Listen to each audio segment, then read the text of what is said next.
first, what are your thoughts on this resignation to a digital life eventually?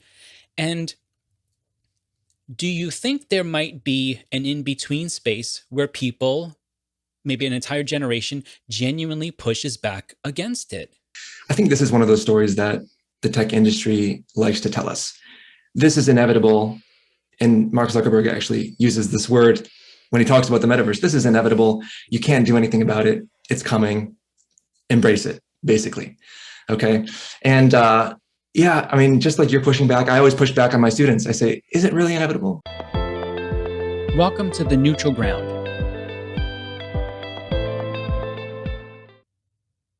Can one truly live in the metaverse?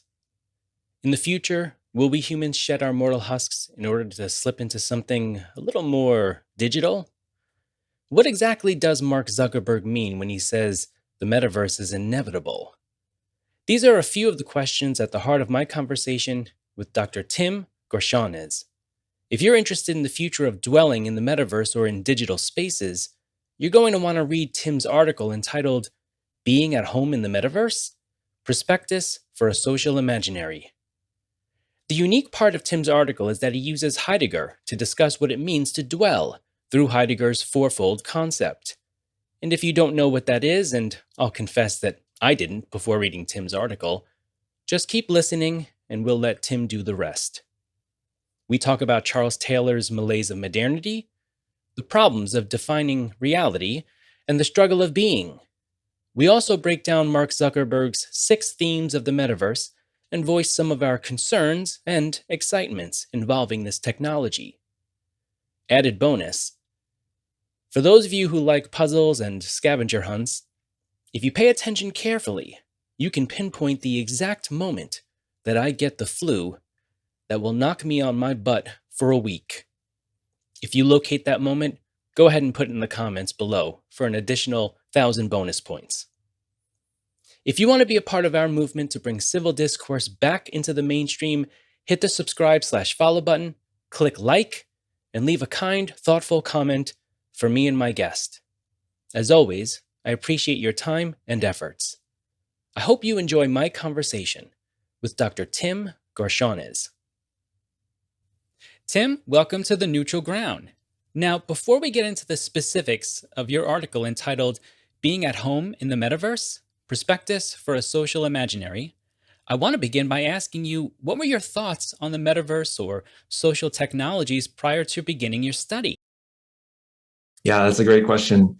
I think back to when I first, learned about social networking, social media. I mean, I was on MySpace back in high school, and I remember I was maybe my senior year or junior year in high school when Facebook became available, and I just kind of unthinkingly joined these things, and it just kind of became a part of my life and my environment through college. Sharing all the photos and everything. It was great fun. And then I worked in digital advertising for a couple of years, and eventually I went into academia where I studied, technology, information technology more formally. And that's where I kind of started to, be a little more questioning maybe, and wondering, what is this doing to us as people? And so I do some teaching in that area as well, sort of like the history and philosophy of social media, social technologies.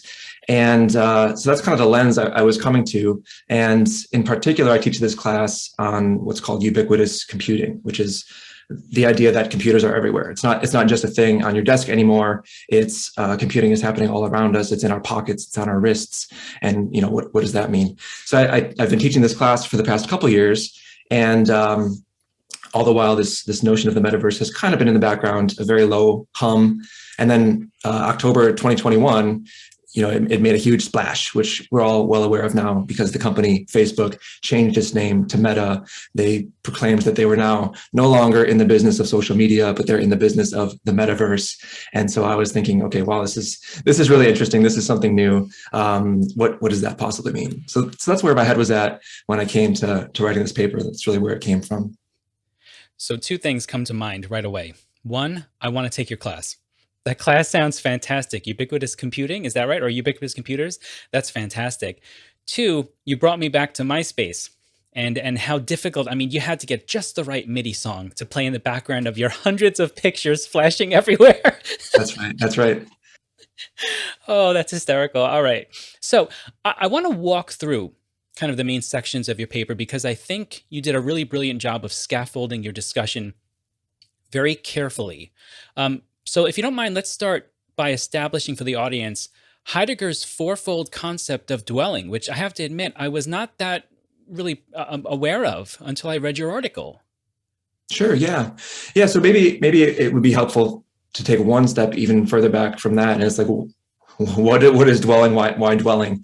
So Heidegger, I mean, for listeners who aren't familiar, he was really concerned with the question of being and what does it mean to be. He thought other philosophers got too wrapped up in characteristics of beings, entities, and he says, "Oh, there's something underlying all beings, which is this being, and what's going on there." And so, throughout his career as a scholar, he approached that through different lenses. Folks may have heard of being in the world. He wrote a lot about thinking, and in this essay, which I reference in this paper, "Building, Dwelling, Thinking," he's thinking of human being as dwelling. So he says, we're the kind of creatures who dwell. And that's not exactly about building buildings. It's not just about making houses. So he's writing this article in the early 1950s. He probably started working on it maybe a couple years before that, but it first came out in 1951, I think. And he's writing amidst a huge housing crisis in Germany after World War II. And so the government is scrambling to provide homes for like 7 million families which need a home. And Heidegger is saying it's not just enough to just plop down houses for everybody. People can't live in any old thing. So he says, even if you magically created 7 million homes, these boxes or whatever they would be, that wouldn't solve the problem of dwelling. Okay, and so he says dwelling is a four-part. He calls it the fourfold entity or a way of being. It's not an entity actually. He says it has the earth, the sky, mortals, and divinities. Okay, so he gets a little poetic with this, but I think if we can try and be a little more prosaic as I do in the paper. So the earth is basically, it's our home, it's where we live, it's what provides everything to us, food, shelter. But it also has this interesting quality of receding, he says, that we don't really notice it. We don't notice the ground under our feet. Okay. The sky is what's above us. He talks about the changing weather, changing circumstances. We could maybe think about this as kind of like the wheel of fortune that spins us around. The things that happen to us in life. So that's part of our environment.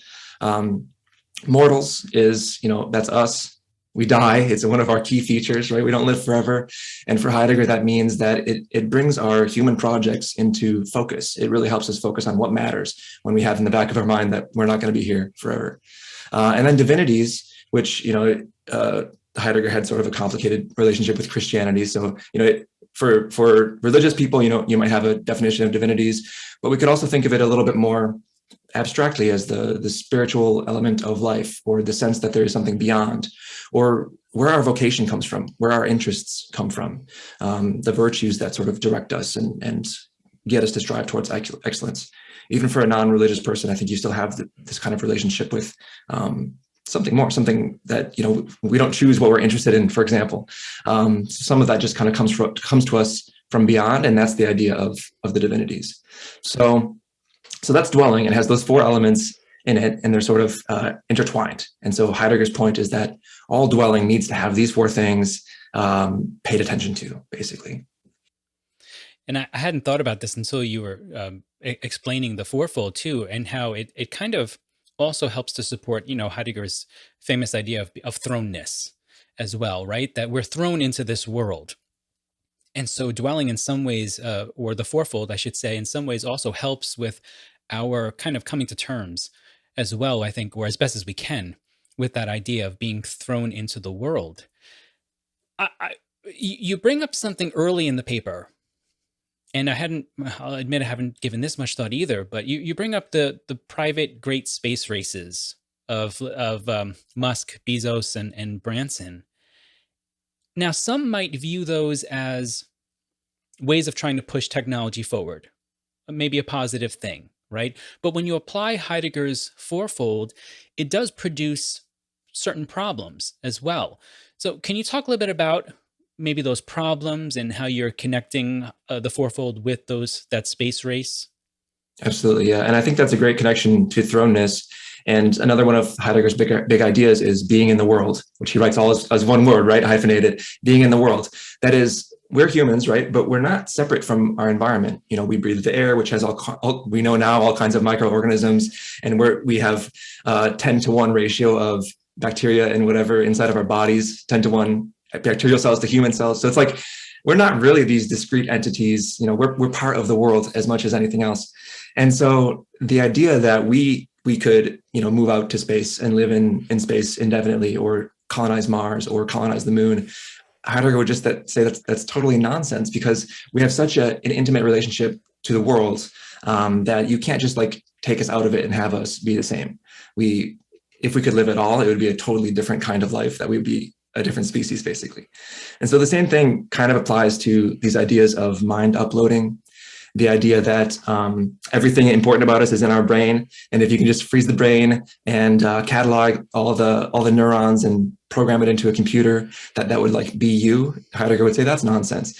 And so, yeah, on one hand, there's something to be said for technological progress, of course, right? But Heidegger would say, you know, some of these things are kind of missing the point. And so the billionaire space race, the idea that we can defeat death and live forever, right? It's not to say that these are technically impossible, right? That's not Heidegger's point. He's saying that we just wouldn't be humans anymore. And so like, if it is possible, if it does happen, things would radically change so much that we just haven't reckoned with, or maybe we can't actually reckon with. So, yeah. You're the perfect person to bring this up to. So toward the end of this semester, I gave my students a group project that they had to work on from beginning to end. The only thing I told them was, I want you to think about the confluence between virtual reality, augmented reality, and then this supposed future of being able to download or upload consciousness digitally. And I was fascinated because I said, we're starting to do this in odd ways now a little bit, but I want you to think about it early in your lives, because I have mostly underclassmen. And you know what I found? And I'm curious to see if you find this with your course. My Gen Z students are incredibly worried and anxious about losing touch with reality. And that's the word that they kept falling back to, was reality or real. It's not real. Like, I kept trying to push them for the discussion. Well, what do you mean by it's not real? And in some ways they really just kind of almost fell back, because they didn't know how to put it into words other than to keep saying it's not real. And I find that maybe because this is kind of the first generation that was truly born into digital platforms, you know, I think they struggle a little bit, maybe even right now, trying to differentiate or even define reality versus digital representation. What do you think? What do you find in your classes?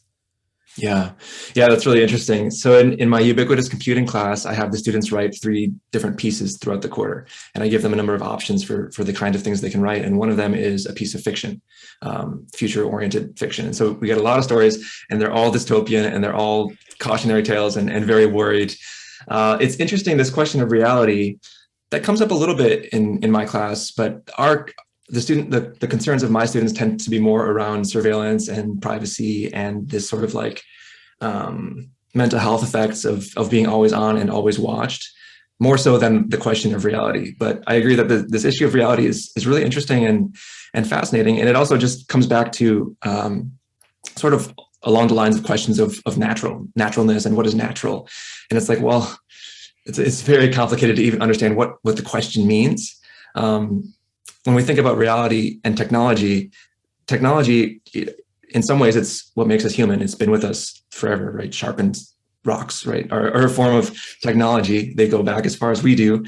And so we've been shaping our technologies and being shaped by them all along the whole way of the human story.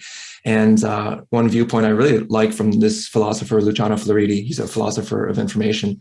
He talks about technology, and specifically information technology, as a progressive encapsulation of human beings from the environment. So we first create whatever, fire. We create fire to encapsulate us from the cold. We create tools, knives and arrows and things to encapsulate us from hunger, right? Fast forward, and we now have these fancy shelters and VR goggles to encapsulate us from more and more of reality. But it's also this strange thing of like, yeah, I mean, this computer on my desk is real, right? The VR goggles are real. So it's all made of matter in the real world. So it becomes kind of complicated, but there is a grasping at something that we're worried we're losing something, or we're concerned with something. So it's hard to articulate, right? Yeah.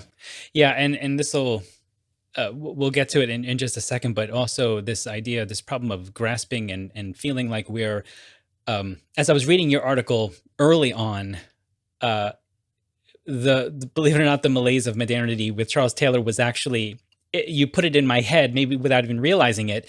Before I got to, all of a sudden, there's the source. There it is. You brought Taylor in, which, well, I'll ask you about Taylor in a little bit, but let's get to the social imaginary part, a little bit of your discussion.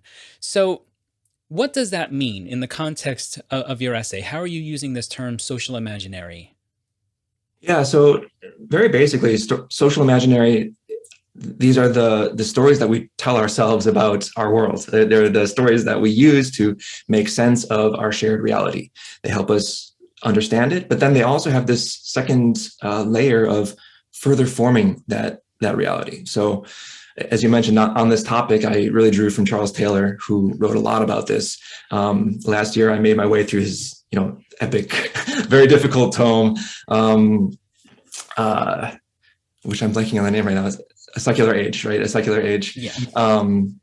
Yeah, that was a project. Anyways, so social imaginary, an example he gives is like the market. So this idea of the market, which came about whatever in the 16th century or 17th century, where people said, okay, we exchange goods in such a way that we're all completely well-informed, rational actors, and we all know what our interests are, and we take our best interests in mind, and we're like exchanging with everybody else on an equal footing on that basis, and so on and so forth. And this is a fiction, basically, because the world was never like that. It probably never will be like that. But at some point, we got it in our heads that was a thing. And Charles Taylor's point is that the more we act with that in our heads, the more it moves towards that being a reality. So in the world of technology, a lot of scholars have taken this idea of social imaginaries, and they write about, they change the word a little bit, socio-technical imaginaries, just the idea that technology and society, they're not alone, sort of to what I was talking about before. We've always had technology. That's part of what it means to be human. So socio-technical imaginaries, the ideas that we have about technology, the stories we tell, for example, the internet is the information superhighway, right? This idea from the early 90s. Just the idea of transmitting information, sharing information, how it'll bring world peace or whatever the idea was. And so I thought this would be an interesting lens to bring to the metaverse, to look at what are the stories we're telling about the metaverse, who's telling those stories, who gets to tell those stories, what kind of world are they trying to move us towards, is basically the thinking. Kind of, we'll bring, I'll stick with Taylor here just for a little bit, because I think you did a great job of using Taylor to highlight this element of the importance of storytelling as a communal tool, but also as a tool for understanding your individual self as well. Because, and I hope I get this right. Early in the Malaise of Modernity, Taylor talks about young people, and this always stuck with me. He talks about back in like 1991 about how people think young people today know everything, and they can't. They have no respect for older generations. And of course, there are people who say that about our young people today. But the key difference here with Taylor is, I think Taylor understands the value of narrative, like you do, creating the importance of stories. So I'll say it this way. I had Dr. Joel Christensen on the show, and he works a lot with mythology. And something that he said that fascinated me, that connected with your article, I think, or even just what you just said, is he finds that young people are lacking an understanding of their place in narrative. And so when I'm reading your essay and you're talking about narrative, the connection to me was that a digital platform, a metaverse, I mean, most young people today are building their identities digitally. Would that metaverse possibly provide, or would that digital platform provide them a better means, possibly even, of understanding their identity? Does that make sense? Yeah, that's really interesting. I mean, Taylor might say that, he basically makes the point that ever since the birth of modernity, Right. so, circa 1500, we've been losing that sort of shared narrative, which, there's all sorts of problems maybe with having a shared narrative that everybody takes for granted and can't be questioned and so on. He's not passing judgment on that. His point is we don't have a shared narrative that we can take for granted anymore as of 500 years ago. And that causes us some strife, because what does that mean? It means you have to make it up as you go along. It means you have to find one, right? Which maybe some people thrive in that way, but maybe the vast majority don't. And so we, as Taylor writes, we're kind of, and as we've talked about before, we're kind of grasping for something, and we want something, right? And so we certainly are, whether we think about it this way or not, we're engaging with our digital media in that way. And I mean, I'm sure the tech companies would love it if everybody could create their main identity through these technologies, but that has some risks of its own. But definitely, we're a spiritual kind of species, and we're a narrative-driven kind of species. And when we don't have something given to us, that really kind of makes life difficult for us. And so, yeah, I think that's, and Taylor would say this as well, it's sort of at the root of this malaise and this sort of just down pessimistic feeling that we feel a lot. And speaking of stories, there's a wonderful book by Rutger Bregman, a Dutch historian, that came out a couple of years ago called Humankind. And the subtitle is like A Hopeful History of Humanity, where he basically makes the point that we think everything's getting worse because we keep telling ourselves everything's getting worse and everything's awful, and then we just think everything's awful, and it just makes everything more awful. So really the story element kind of works in every direction. So his point in that book is that things aren't so bad, and if we could just help ourselves realize that fact, it would help us move towards a more positive future. But that's sort of getting off the topic a little bit.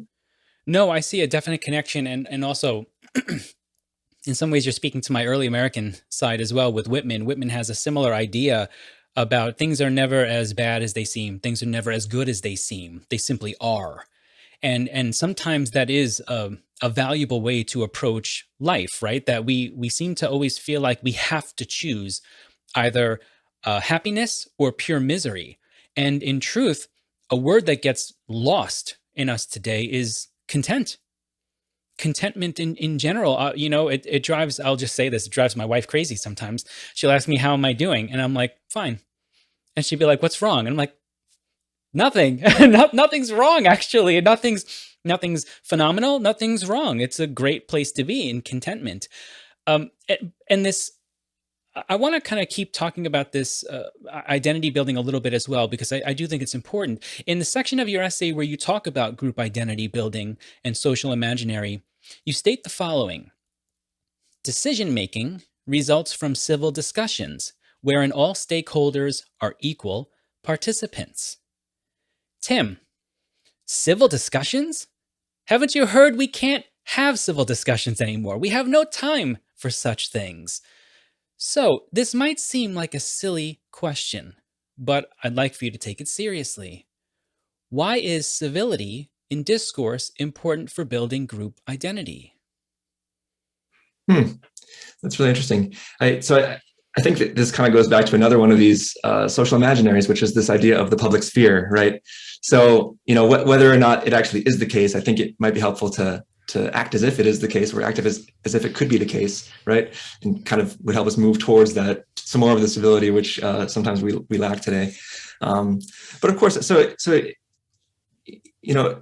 identity, well, this is a complicated question. So group identity, maybe start with that. having a group identity, you have to figure out what you think about things as a group. It requires you to talk to each other, to voice sort of conflicting opinions sometimes, because it's only in voicing alternate opinions that you're going to find out any, if there's room for compromise, if you just have to live with it, what are the different possibilities at play.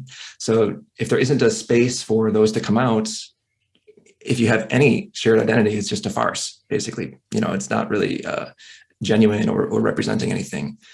There's also an individual identity, which is a negotiation with the world, with yourself, with each other. I personally believe it's not a totally subjective thing. It's not a totally objective thing either. Our identity is something that we need to shape in conversation with the world. So who we feel ourselves to be, who others take us to be, how that changes over time through discussion with others. So within a social identity, you have all these individuals who might have, different identities, maybe directionally moving along with, pointing towards where that social identity points. But I believe that can only come out, through conversation, which can be uncomfortable and awkward. And I always, tell my students that my classes are always very discussion based. And oftentimes this catches my students off guard because in tech classes, they're more used to watching lectures and doing labs and so on. I really want you guys to talk. And it catches them off guard. And so we actually have to talk about this, yes, this will be awkward. Yes, there's going to be moments of silence where you feel like, I don't know, you just feel it like weighing down on you. But that's all part of figuring things out. I really believe that. Yeah, one of the, because we do a lot of talking in my class as well, and you have to scaffold that early, especially today, because people that today in general are very nervous about talking in a kind of public space, that kind of a thing. But one of the things that we talk about early on in the semester is, one, being comfortable with silence, because it oftentimes is about thinking. The person's trying to think what their kind of, what they want their response to be, how it would best represent what they're really thinking. Because sometimes I think people feel such an urge to react that then they sometimes feel like, well, that's not really what I meant. The other thing is, I often tell my students, you're going to find that you will hear your thoughts differently when they leave your mouth. There's something about talking out loud that, for anybody who's taught or had to, lecture, you'll write something down that's brilliant. Oh, it's the greatest thing any person has ever said. And then you go to the class and you say it and you go, what was that? What? That doesn't even make sense, because you hear it so differently out loud. So I appreciate the fact that you also, even in a tech class especially, you're trying to promote this dialogue to try to figure out, what do you think and what do we think as a group. I think that's really important today. I agree. That's right. Yeah. Yeah. And speaking of silence, I always build in silence. I think one of the most super basic teaching techniques is this think, pair, share, right?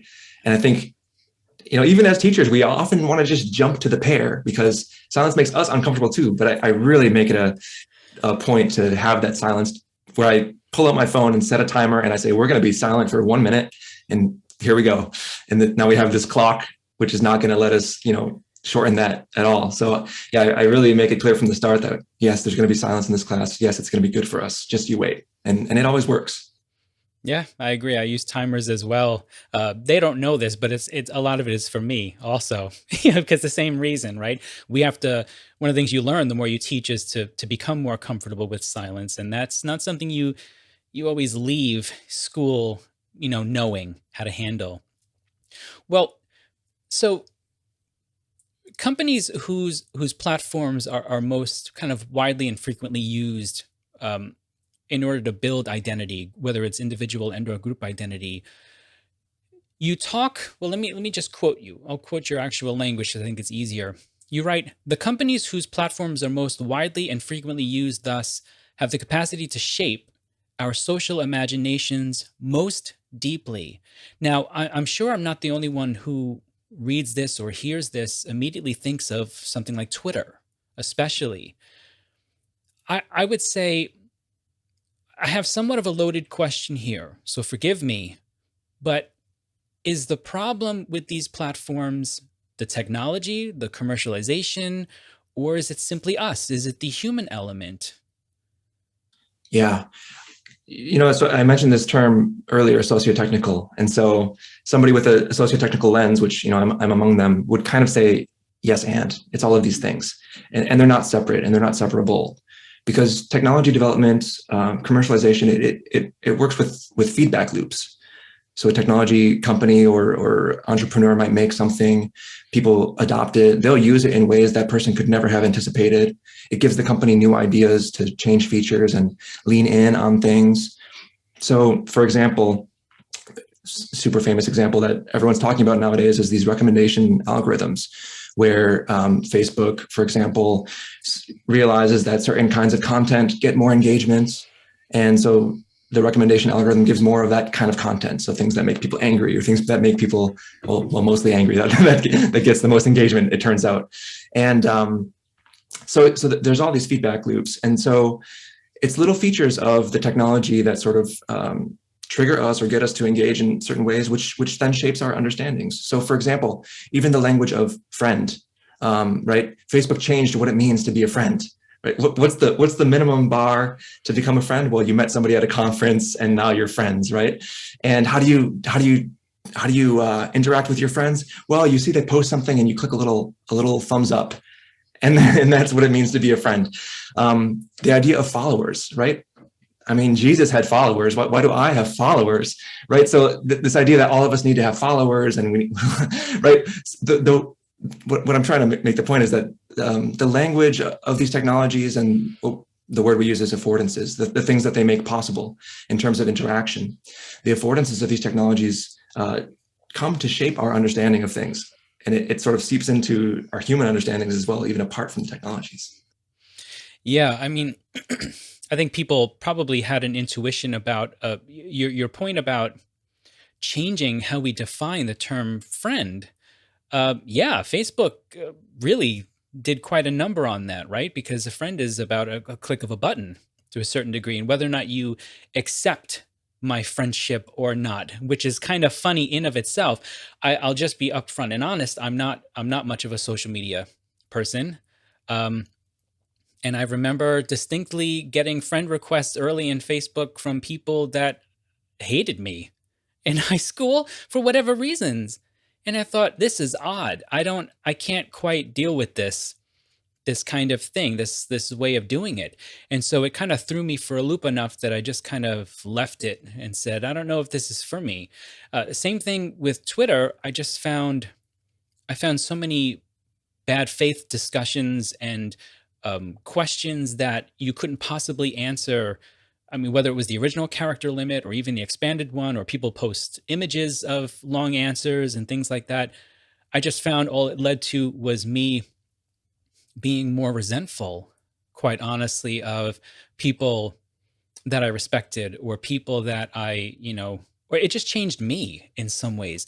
So I do agree. I think your discussion here in the essay, talking about these platforms and how they shape, especially our language, which I do think our language, and Orwell, I think, talks about this as well in Politics in the English Language, talking about how our language does shape a bit how we think and how we interact with the world as well. Did you do any kind of specific type of research for this section, looking into these platforms? So the main empirical portion of this paper was a thematic analysis of statements from Mark Zuckerberg concerning the metaverse. So that's kind of as the social scientist in me, that's what I would call the research portion. The rest is sort of, my experience over the years, and probably a dose of speculation as well. But the philosopher in me kind of says that that's okay. Yeah, I agree. We're going to get to Zuckerberg in a little bit, but so let's make our way toward this kind of metaverse area of your essay. You begin your metaverse section by acknowledging that there are already quite a few negative thoughts that enter into people's minds when it comes to this particular technology. You write, expanding our digital world into a metaverse will not solve the issues of, say, misinformation and privacy, but likely exacerbate them. How does metaverse technology potentially exacerbate misinformation and privacy? Yeah, so these kinds of worries came because, for better or worse, Facebook made this announcement about the metaverse and about changing their name to Meta at a particularly turbulent time for the company. They've been under more and more scrutiny ever since 2018 with the Cambridge Analytica scandal around the 2016 US election. And since then, there's been more and more whistleblowers and books written and investigative journalism and so on. So misinformation, of course, that's at the tip of everybody's tongue nowadays. And more we're getting concerned about privacy issues. Like, when I share information with this company, are they clear with me? Are they honest with me about who is able to access that information? How is it being used? How long is it stored? Where is it stored? All those kinds of questions. And so the idea with the metaverse, at least as Meta Platforms, formerly Facebook, envisions it, is that we're not going to just look at the internet anymore, right? We're not going to have it on screens anymore. We're going to be inside of it. And so we're going to be experiencing the internet firsthand. And so that just says, okay, if we're worried about the internet as this thing that we look at and we can turn off and step away from, right? If we're inside of it, it's going to be that much worse. And so issues of identity, for example, come up. Is like, if you can become any sort of avatar you want, like a space alien or whatever, you can maybe impersonate another person. You can share information without any, even less ability to confirm where it came from or who said it, or is it true, and so on. So basically, people are worried that all the issues that Facebook has had throughout all of its history, but especially in the past 4 or so years, that if we move into this metaverse vision, it's just going to be that much worse, because in all of Zuckerberg's statements, he has not really addressed them. He kind of waves them away. And so that doesn't give people confidence that he's going to be able to deal with them.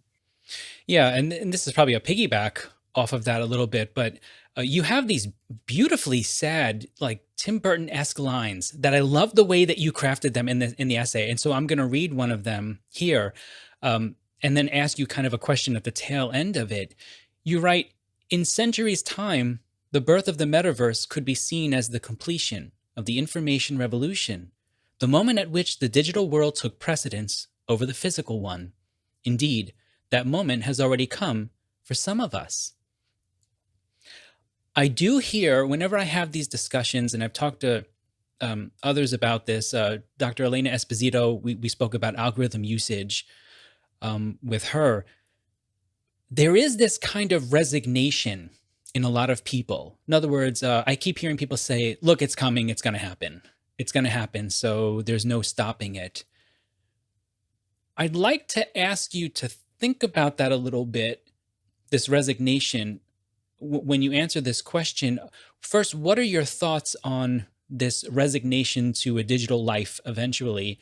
And do you think there might be an in-between space where people, maybe an entire generation, genuinely pushes back against it? Yeah. Speaking of things that we learn from our students, I've noticed that a lot in my own students, this defeat. The idea that, oh, there's no such thing as privacy anymore. We just have to deal with it. Oh, we're constantly being surveilled. We just have to deal with it. I'm reminded the futurist and co-founder of Wired magazine, Kevin Kelly. He had a book come out 2018 or so called The Inevitable. That these things are happening. It's inevitable. There's nothing we can do about it. And I think we were speaking before about social imaginaries and the stories that we're told and that we tell each other. I think this is one of those stories that the tech industry likes to tell us. This is inevitable. And Mark Zuckerberg actually uses this word when he talks about the metaverse. This is inevitable. You can't do anything about it. It's coming. Embrace it, basically. Okay. And just like you're pushing back, I always push back on my students. I say, is it really inevitable? Think about it this way. The internet is not that old. Right? Not that old. 1960s is like the seed of the original ARPANET, which kind of gave us the internet. The World Wide Web, 1991. So in the grand scheme of things, is my dad always used that phrase, in the grand scheme of things, the internet is so young. And humanity, right, our species is 200,000 years old. We've had the internet for this much of it. And so I teach the future technologists of the world, and I say, you guys, you can shape this, right? You can steer this. The choices we make collectively as humanity are going to direct where this technology will take us. We're at the birth, for example, of the printing press, although maybe this is something much, much bigger than the printing press. I mean, at the birth of the printing press, you had wars, all kinds of worries of what is this going to do to humanity? What is this going to do to our souls? Are we ever going to live through this, right? And so, I mean, I haven't looked into the history, but it would be interesting to look at that history through the lens of inevitability. But I think nothing's inevitable. I think there is already this backlash, these worries about reality, these worries about privacy, these worries about surveillance. And so I think it's just a matter of empowering the next generation and really helping them realize, this inevitable thing is not true. Shake them out of it a little bit. Yeah. So, I mean, in my eyes, I think I do see eventually probably there will be a generation who maybe tries to make a push toward disconnecting in more meaningful ways. I don't know if you could ever completely disconnect from it, because there are a lot of pros to this technology as well in terms of its potential for connectivity. I mean, I still remember I used to take the Long Island Railroad into the city, to be able to do my research. I had to go, all right, I'm going to make an entire day of it. It's going to be a whole event to go do my research for my master's program. And now it's like punch in the keys and you have interlibrary loan. You get all these different ways now that are actually quite phenomenal. You mentioned, and this is arguably my favorite part of the essay, you mentioned Zuckerberg's inevitable. So let's dive into this. There are actually 6. Let me get it just right here. I'll quote you. The metaverse is positioned as an inevitable, industry-wide development characterized by presence and closeness and designed in a person-centered way that will enable a new economy. And those words, let me get it again: inevitable, industry-wide, presence, closeness, and person-centered. These are Zuckerberg's kind of, I don't know, what would you call them? Themes, themes that he sees kind of for the technology and even moving forward. So can we break these down a little bit, starting with inevitable, although you even started that already? Yeah, for sure. So this is interesting to connect with my ubiquitous computing class. So we can look at sort of the history of computing through a few different phases or a few different eras. First, there was the mainframe era, where you had one big old computer the size of a room, and many people interacted with that one computer. And there still are mainframes. So the interesting thing with these eras is they overlap. So mainframe era, many people, one computer, did calculations, business stuff. Then we moved into the PC era, starting around the 1980s, where it's one person, one computer, basically. They're smaller, they sit on your desk, they're cheaper, an average person can afford them. Still sort of business productivity, okay? Then we move into the era of ubiquitous computing, where now computers are even smaller. Now it's not one-to-one, it's one person has many computers. On my desk right now, I have several looking back at me, okay? And so Mark Zuckerberg kind of positions the metaverse as the next thing, where I don't know how the numbers would work out, but I guess we're kind of like inside the computer in a way, or it's around us to that extent. And so he really does say that the internet has, it started out with text, and then we got text and images, and then we had videos, and now it's going to be something that we're inside of and we're fully embodied. So he really is pushing this narrative of inevitability, that look at the arc of history. This is the natural next step, right? It's inevitable. So he really is pushing that. The next theme was industry-wide.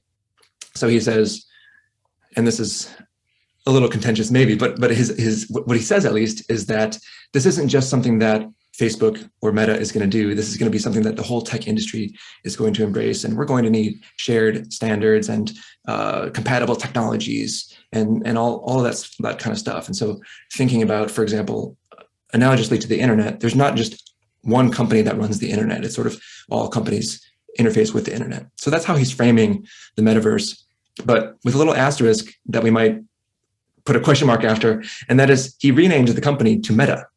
And so it makes you wonder how much does he really want to see this as an industry-wide effort that everyone takes a part of and nobody really owns. So we can leave that to the side for now. He talks about presence and closeness, where we're now inside of this internet, we're inside the computer, and so we want to create a sense of being there with each other, being close to each other. So right now we're talking via video conferencing, and if we were inside the metaverse, we could really feel each other's presence, like the way that each other's bodies fit in the chair. We can maybe see the fine-grained facial expressions. I can see how your foot is tapping, right? So it would give us more of the experience of being with each other, even if we aren't physically close to each other. The next one is person-centered. And the idea here is that all of your assets and accomplishments in the metaverse will be related to you as a person rather than related to the app in which you got them or you did them. So right now, Zuckerberg says we live in an app-centered world where all of the data that you store with whatever your fitness app and your meal tracking app and your email, they're all sort of separate, and they don't have a sense of who you are as a person pointing back to you. Zuckerberg envisions a future where, for example, the example he uses is a sports jersey, right? You buy a sports jersey in whatever Fortnite, and then you can wear that in Call of Duty, for example, and wear it to your video conferencing for your work or whatever it may be. So he wants to see, that's the way he uses person-centered, is in terms of being able to share assets across apps, basically relating back to the person. And he says all of this is going to enable a new economy because we need people to create all these beautiful digital assets and experiences, and sort of along the lines, with people talking about the ways that cryptocurrency is going to change the world and change the financial models of the world economy, not really centered on nation states, but sort of something orthogonal to that or separate from that. So he's kind of seeing this, the creator economy, sort of the next step of the creator economy. So we kind of use that term now to talk about people making digital imagery and experiences and so on. And so in the metaverse, the creator economy will come to the next level, empowered by all of this technology. Let me ask you on the spot here a little bit to think of those themes. Which one do you think has the most potential to be detrimental to us or ours, our understanding of what it means to be human? And which one do you think has the potential to be the most positive to help us out as human beings? That's a lovely question. I think the most detrimental one might be this inevitable question, sort of to what we were talking about before. Just the idea that we have no control over our own fate as a species, as individuals. I mean, that sort of rankles us psychologically, I think, but also I think it's not true. It's the opinion of one tech mogul, right? And I think continually pushing that, him trying to brainwash us, so to speak, with that, I don't think it's going to be helpful for us. And so to me, all the rest of it kind of follows through from that. In terms of positives, now, to give credit where credit is due, Meta Platforms is working on some really fascinating technology when it comes to presence and the feeling of closeness. So they're pioneering work, for example, to show facial expressions better in VR, to really see when somebody's blinking, when they raise their eyebrows, the shape of the mouth. So really getting that granularity. And that, I think, is really exciting because, as nice as it is to talk with somebody on video conferencing, like on a screen, right? We do miss something. And it's not the same as being next to each other in person. And I don't know if the metaverse will be like that either. For all we know, it's still going to be missing something. But if it's a step closer, I think that could be really positive. If we think, I, for example, live hundreds of miles from my family, right, where I grew up. And that's more and more the case for people in this sort of digital world where you can work from anywhere kind of thing. And so we lose something when that happens. We lose our connections to the places we come from. And so anything that can help us bridge that a little more, I think is a positive. My students in their research in this, the thing that they were the most excited about was the potential for it to be used for therapies. They found that to be fascinating. Even just one group talked about how, I think this was a study, they were trying to help someone overcome their intense fear of spiders, or the idea that spiders exist. And so they would introduce, the most cartoon-like spider picture first, a leg, things like that.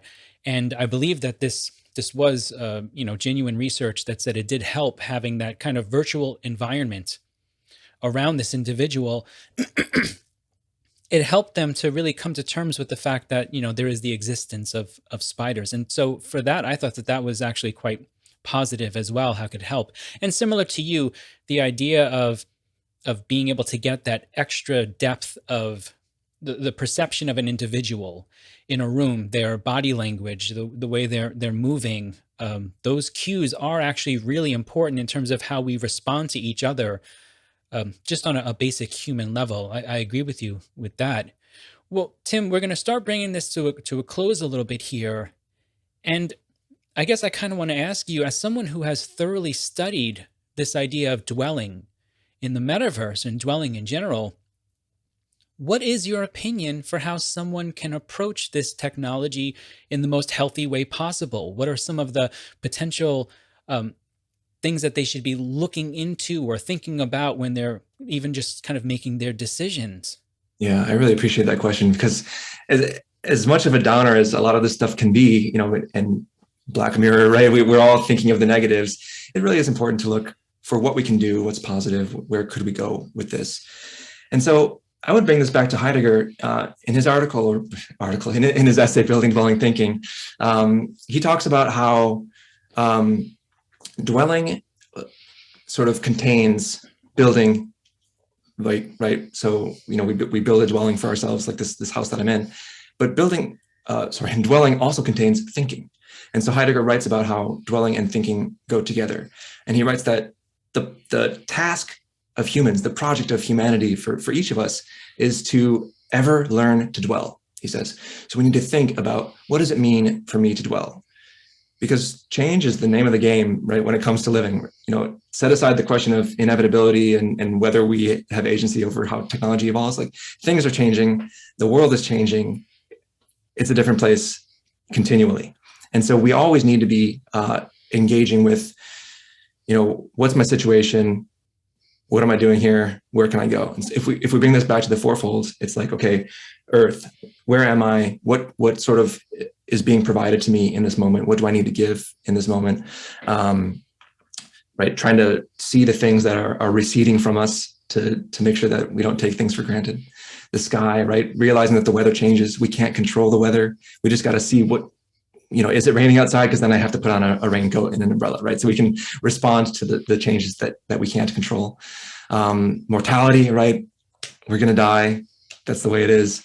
The funny thing is, we don't know when it's going to happen. And so what does that mean? We need to keep our things in order, keep our projects, prioritized, and keep doing whatever it is that we feel that we're here to do in this world.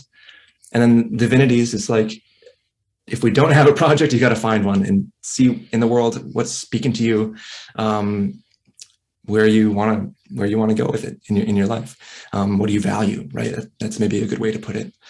And so I think, Heidegger would say, keeping those questions in mind, right? Reflecting on those is the way forward. It's always been the only way forward. It's always going to be the only way forward, no matter how the world changes. Yeah, I appreciate bringing Heidegger in to this discussion the way that you do, because it really did give a new way of thinking about this inevitable technology, and actually quite an important lens for us to think about as well. Tim, thank you so much for joining us today and sharing this information with us. I appreciate it. Thank you. I appreciate the opportunity. Although I recognize the potential for the technology to help others, I can't help but agree with my guest that there are certain aspects of the discussion that haunt me. I'm not resigned to a digital existence. If it happens in my lifetime, I will likely be the old man telling young people to get off my digital lawn, and back in my day, we trampled on real grass. I am, however, of the belief that there will be moments in the future where entire generations rebel against the feeling of being reduced to a 1 or a 0, and they will strongly urge the human species to reconnect through physical touch, a handshake, a pat on the back, a hug with a loved one. Although generations might resign themselves to a digital future, I do not think that we will, overall, as a species. What do you think? As always, I encourage conversation, so don't be afraid to drop your thoughts below in the comments. It might spark a really interesting conversation. Until next time, try to keep one foot firmly planted on neutral ground. And have a great day.